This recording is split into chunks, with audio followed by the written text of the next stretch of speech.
God will shift your whole situation. Just stop worrying. You wake up each morning with a weight already sitting on your chest, as if the day has decided to test you before you even stand up. Your mind rushes ahead, racing into moments that have not yet arrived, rehearsing losses that have not yet occurred, replaying conversations that are already over. Worry has a way of pretending it is wisdom. It speaks in the voice of responsibility and says, if you don't think about this now, everything will fall apart. Yet what it truly does is steal the strength meant for today and spend it on tomorrow, a place you have not been invited to rule. And still, God watches you with a patience that does not sigh or tap its foot, a patience that knows the end from the beginning and is not impressed by your panic. There is something deeply human about worrying. It feels like proof that you care, like evidence that you are taking life seriously. But caring and worrying are not the same thing. Caring is an act of love.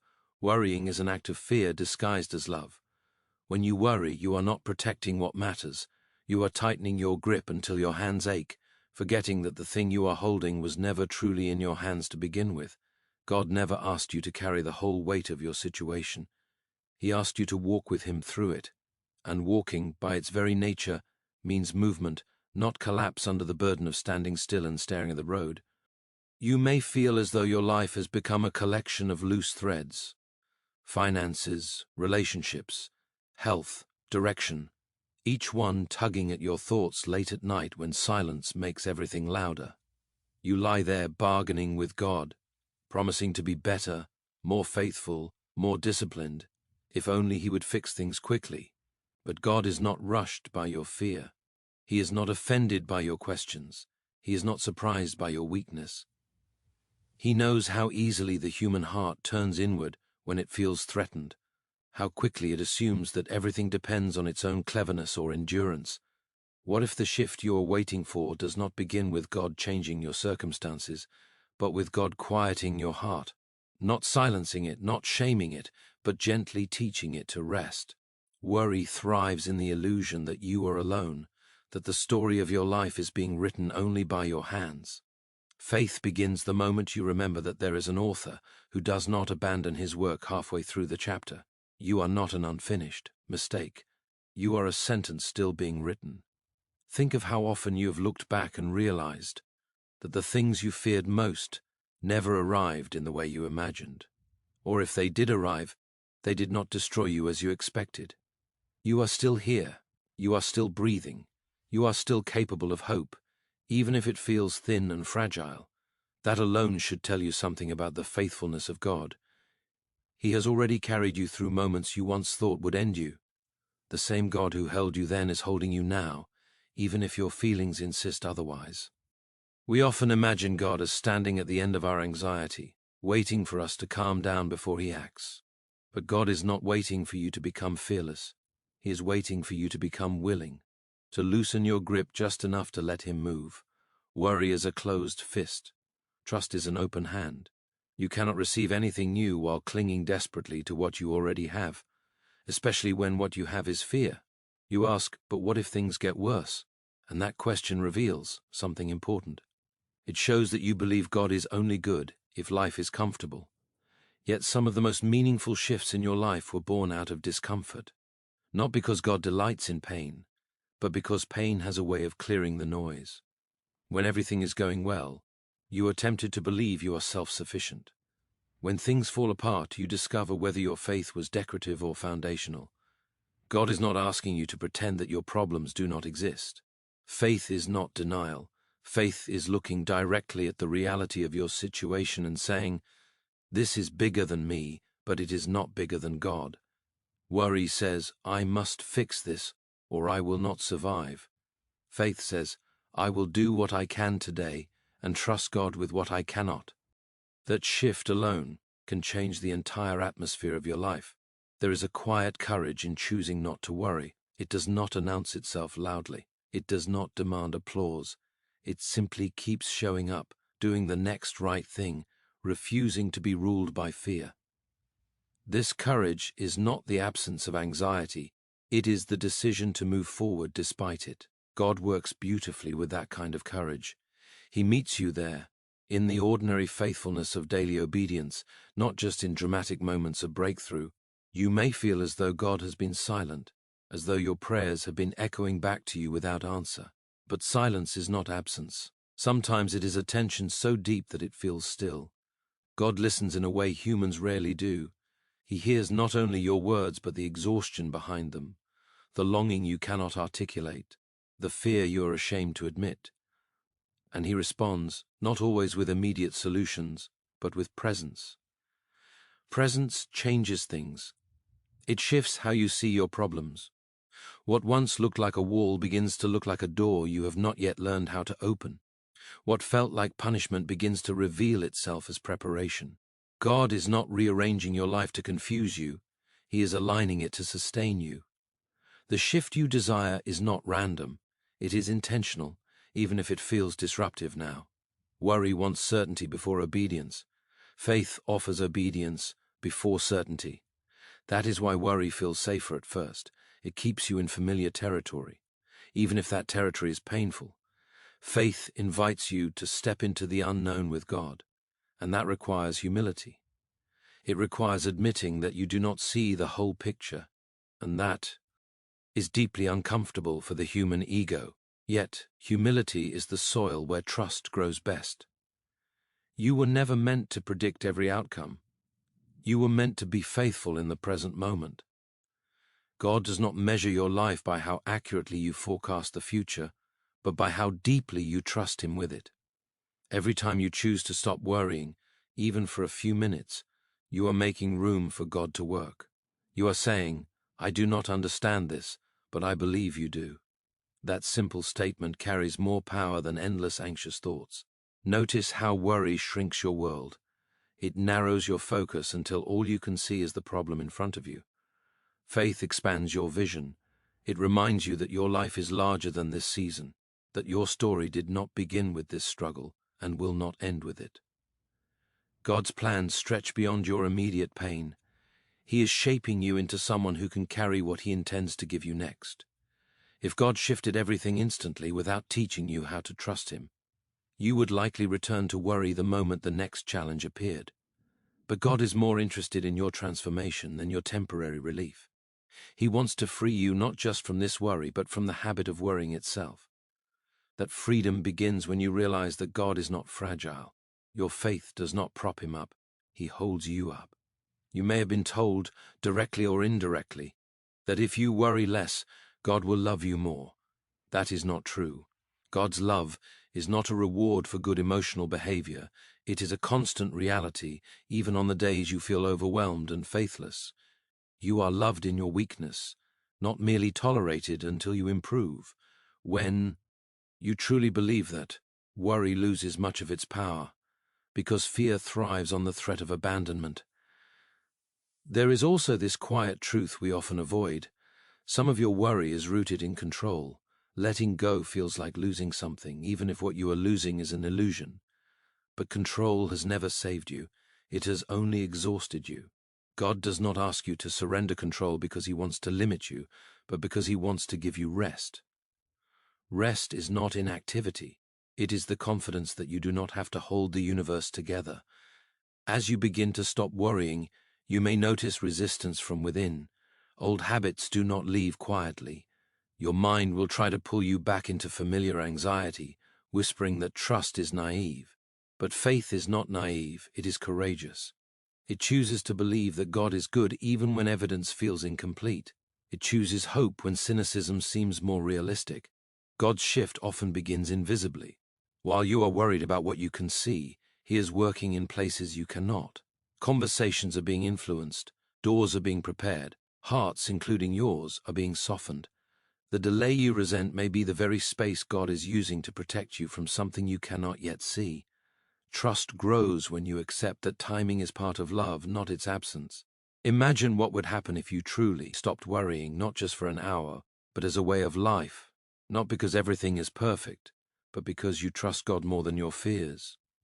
How much energy would return to you, how much clarity, how much peace. Peace does not mean your life becomes easy, it means your heart becomes steady. And a steady heart can withstand storms that old otherwise overwhelm it. God is not distant from your struggle. He is deeply involved, even when you feel forgotten. He knows exactly how to shift your situation in a way that strengthens rather than shatters you. But he will not force you into trust. Love does not coerce, it invites. Each moment you choose to stop worrying is a step toward that invitation, a quiet yes spoken in the language of faith. You may still feel afraid tomorrow. You may still have questions that remain unanswered. That does not mean you have failed. It means you are human. Faith is not measured by the absence of fear, but by what you do with it. Do you let it rule you, or do you place it gently in God's hands and say, I cannot carry this alone? That simple act can begin a shift more profound than any external change. As you learn to stop worrying, you will start to notice small signs of God's movement, subtle, easily missed if you are not paying attention. A moment of unexpected peace, a door that opens just enough, a strength you did not know you had. These are not coincidences, they are reminders. God often whispers before he shouts, and worry is loud enough to drown out the whisper. There is a kind of freedom that comes when you accept that you do not need to understand everything for God to be at work. Understanding is comforting, but it is not essential to trust. Children trust before they understand, and in that simplicity there is wisdom. God is inviting you into that kind of trust, not childish but childlike, marked by openness rather than suspicion. You are not being punished by delay, you are being prepared by it. The shift you long for is not just about changing what surrounds you, it is about changing what sustains you. God is teaching you to lean on him rather than on certainty, to find peace not in predictable outcomes but in his unchanging character. When that lesson takes root, your entire situation begins to look different, even before anything externally changes. And so, when worry rises again, as it inevitably will, you do not have to fight it with force. You can acknowledge it, breathe, and choose trust once more. Each choice matters. Each moment of surrender matters. God is patient with this process, more patient than you are with yourself. He knows how long it takes for the human heart to learn rest, and he is not discouraged by your slow progress. The shift God brings is often quiet, than you expect, deeper than you imagine, and more lasting than you dare to hope. It does not arrive with fanfare. It settles into your life like a steady light that refuses to go out. And as you continue to let go of worry bit by bit, you may begin to sense that something is changing, not just around you, but within you, as if your heart is being trained to listen for God's voice instead of the noise of fear. And in that listening, you start to realize that the situation you thought would break you is becoming the very place where your faith is learning how to stand, breathe, and wait without panic. Trusting that God is already at work in ways you cannot yet see, moving pieces together with a precision that does not rush, does not stumble, and does not forget you, even now, even here, even as the story continues to unfold, and you are still learning how to stop worrying long enough to notice that the ground beneath your feet is far more solid than you believed. Because that solidity was never dependent on your emotional steadiness, but on God's faithfulness, which does not sway with your moods or collapse under your doubts. You begin to sense that even when your thoughts tremble, there is something underneath them that does not. This realization does not erase your problems, but it reorders them. They move from the center of your attention to the edges where they belong, and God quietly takes his rightful place again, not as an emergency option, but as the foundation. You start to notice how worry once shaped your identity.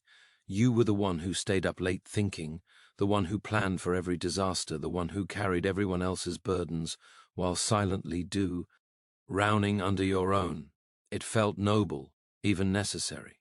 But now you begin to see how that posture slowly trained your soul to believe that rest was irresponsible and peace was a luxury.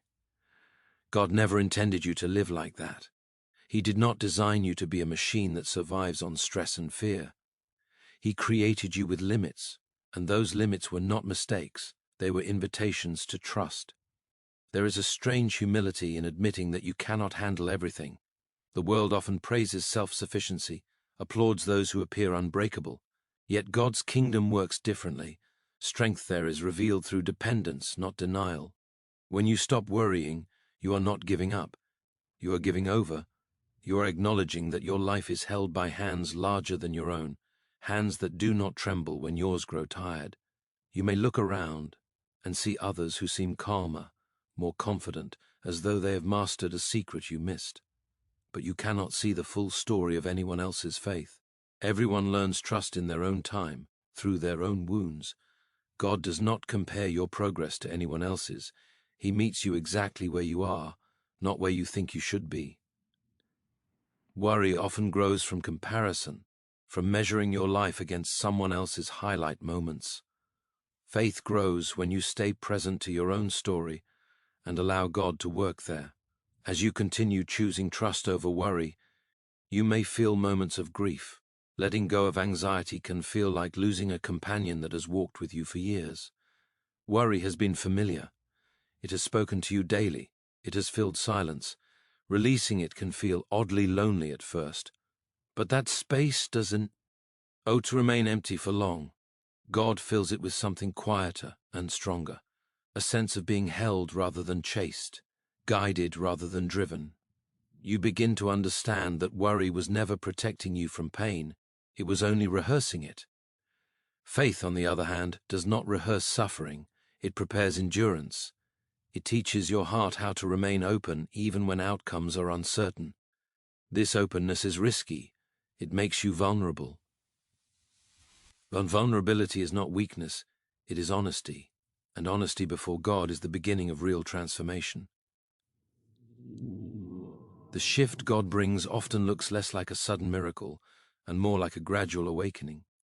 You wake up one day and realize you are not as afraid as you used to be. The problem is still there, but it no longer defines your inner weather. Storms pass through, but they do not stay. Peace becomes less dependent on circumstances and more rooted in trust. This is not emotional numbness, it is resilience shaped by faith. You start to see how God has been using even your anxious moments, not wasting a single one. Every sleepless night, every desperate prayer, every silent tear has been noticed. None of it has been ignored or dismissed. God does not scold you for worrying, He understands why you did. But He also invites you to something better, something freer. He invites you into a way of living where fear no longer has the final word. There is also this quiet revelation. Worrying about the future often prevents you from fully living in the present. While your mind was busy racing ahead, moments meant to nourish you passed unnoticed. Small joys, gentle mercies, subtle answers to prayer. As worry loosens its grip, your awareness sharpens. You notice beauty again. You laugh without guilt. You rest without apology. These are not distractions from faith. They are evidence of it. God does not want your attention only when things are falling apart. He desires to walk with you in the ordinary moments too. Stopping worry makes space for relationship, not just rescue. It allows you to see God not merely as a problem solver, but as a companion. This changes how you pray. Your prayers become less frantic and more honest, less transactional and more relational. You may still ask God for clarity, for direction, for relief. Those requests do not disappear, but they are no longer driven by panic. They are grounded in trust. You learn to say, if this changes today, thank you. If it doesn't, I will still walk with you. That kind of prayer reshapes the soul. It loosens fear's grip and strengthens faith's roots. Worry often assumes that God's silence means neglect. Faith learns that silence can also mean space for growth, for alignment, for preparation. Seeds grow in silence. Roots deepen in darkness. God is often doing His most important work in places you cannot see or hear. Trusting that truth does not make waiting easy, but it makes it meaningful. As time passes, you may notice that your worries used to follow a pattern. One would resolve, and another would immediately take its place. The subject changed, but the anxiety remained. This reveals something important. The real issue was never the specific problem. It was the belief that you were ultimately alone with it. Once that belief begins to crumble, worry loses its endless fuel source. You are learning that faith is not a feeling you must soothe, Mom, but a posture you choose. Some days that choice feels strong and natural, other days it feels forced and fragile. Both days count. God honors the choice itself, not the emotional ease with which it is made. He sees your effort, even when you feel weak. There is also a gentler way you begin to speak to yourself. Worry's voice is harsh, urgent, critical. Faith's voice is firm but kind. It reminds you that you are allowed to be human, allowed to learn, allowed to grow slowly. God does not rush your healing. He does not demand instant maturity. He walks at a pace your heart can sustain. You may begin to realize that some of your worry was inherited from family patterns, cultural expectations, unspoken fears passed down like heirlooms. Letting go of worry, then, is not only personal, it is generational. As you learn to trust God, you break cycles you may not have even known you were carrying. Your peace becomes a quiet testimony, not loudly proclaimed, but deeply felt by those around you. God's shift also redefines success for you. Success becomes less about control and more about faithfulness, less about flawless outcomes and more about obedient steps. You learn that a life surrendered to God is not smaller, but larger, because it is no longer confined by fear. You are free to take risks that align with love, to say yes without obsessing over every possible consequence. There will still be moments when worry surprises you, rising suddenly without warning. In those moments, you do not need to shame yourself or start over. You simply return. Return to trust. Return to prayer. Return to the truth that God has not left you. Faith is not a straight line, it is a rhythm, wandering and returning, again and again. As this rhythm settles into your life, you may find yourself becoming more patient, not just with circumstances, but with people.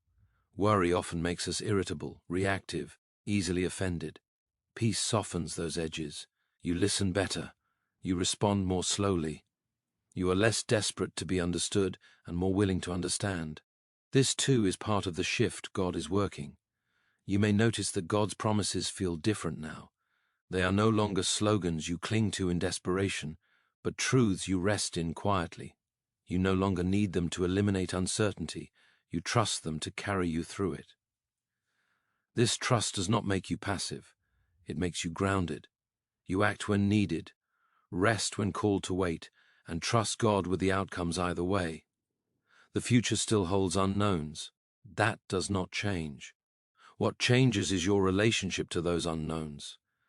They no longer feel like threats waiting to ambush you, but mysteries God already understands. You do not need to solve them today. Today has enough of its own grace. And perhaps the most surprising shift of all is this.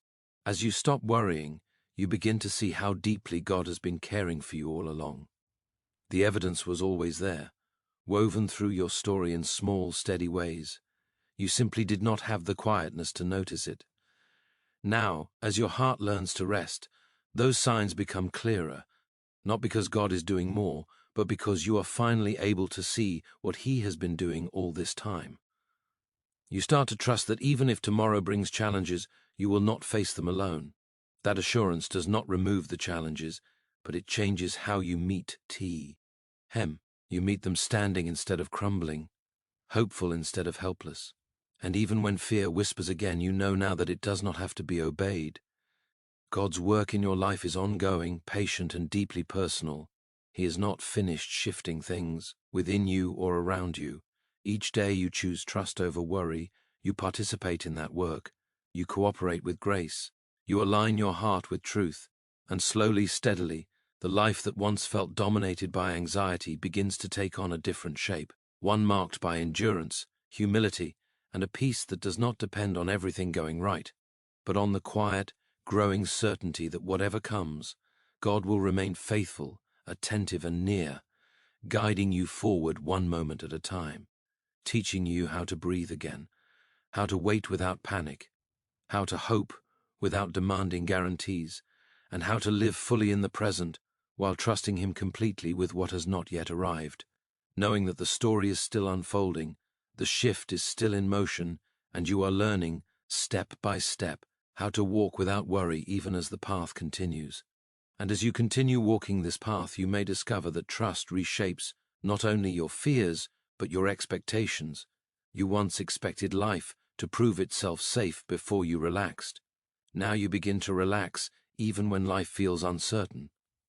This does not come from ignorance, but from experience. Experience that has taught you God does not abandon his people in the middle of their becoming. You start to expect his presence more than you expect trouble, and that subtle shift changes how you wake up each day. You notice how worry once made time feel like an enemy. The future pressed in on you, demanding answers before you were ready. The past haunted you with questions that could no longer be resolved. Trust gently returns time to its proper place. Yesterday becomes a teacher, not a tormentor. Tomorrow becomes a promise, not a threat. Today becomes enough. And in finding today sufficient, you begin to live more fully than you ever did while chasing certainty. You may also realize that stopping worry does not make you careless. It makes you attentive. You pay closer attention to what truly matters. You learn to listen for God's guidance in small decisions, not only in emergencies. Your intuition sharpens, not because you are guessing better, but because you are quieter inside. When fear stops shouting, wisdom can finally speak. There is a tenderness that begins to grow in you, one you did not plan for.